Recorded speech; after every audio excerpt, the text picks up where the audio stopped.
ਹਾਂਜੀ ਬਾਈ ਜੀ, ਫਿਰ ਤੋਂ ਸਵਾਗਤ ਹੈ ਤੁਹਾਡਾ ਇੱਕ ਨਵੇਂ ਵਲੌਗ ਦੇ ਵਿੱਚ। ਅੱਜ ਆਪਾਂ ਸਵਰਾਜ 855 ਟਰੈਕਟਰ ਨੂੰ ਮੋਡੀਫਾਈ ਕਰਨ ਜਾ ਰਹੇ ਹਾਂ। ਇੱਕ ਤਾਂ ਹਾਂ ਸਨਬੋਰਡ ਬਣਾਇਆ ਤੇ ਇਹਦੇ ਹੋਰ ਵੀ ਕਾਫੀ ਜਿਹੜੇ ਹੈਗੇ ਆਪਾਂ ਉਹ ਕੰਮ ਕੀਤੇ, ਜਿਹੜੇ ਕਿ ਤੁਹਾਨੂੰ ਅੱਗੇ ਵੀਡੀਓ ਦੇ ਵਿੱਚ ਆਪਾਂ ਦਿਖਾਉਂਦੇ ਹਾਂ ਕਿ ਉਹਦਾ ਕੀ ਕੀ ਕੀਤਾ।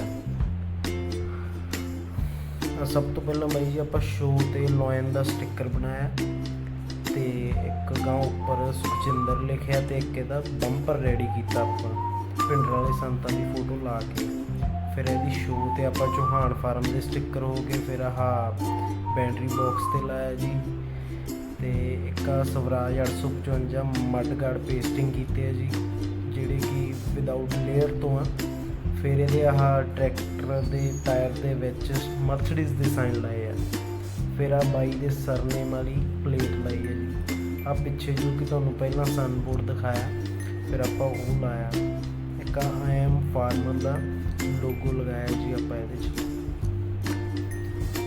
ਇੱਦਾਂ ਹੀ ਆਪਾਂ ਇਹ ਜਿਹੜਾ ਸਿੰਪਲ ਜਿਹਾ ਕੰਮ ਕੀਤਾ ਬਾਈ ਦੇ ਟਰੈਕਟਰ ਦਾ, ਤੇ ਇਹਦੇ ਨਾਲ ਬਾਈ ਦਾ ਟਰੈਕਟਰ ਜਿਹੜਾ ਹੈਗਾ ਵਧੀਆ ਲੱਗ ਰਿਹਾ ਦੇਖਣ 'ਚ।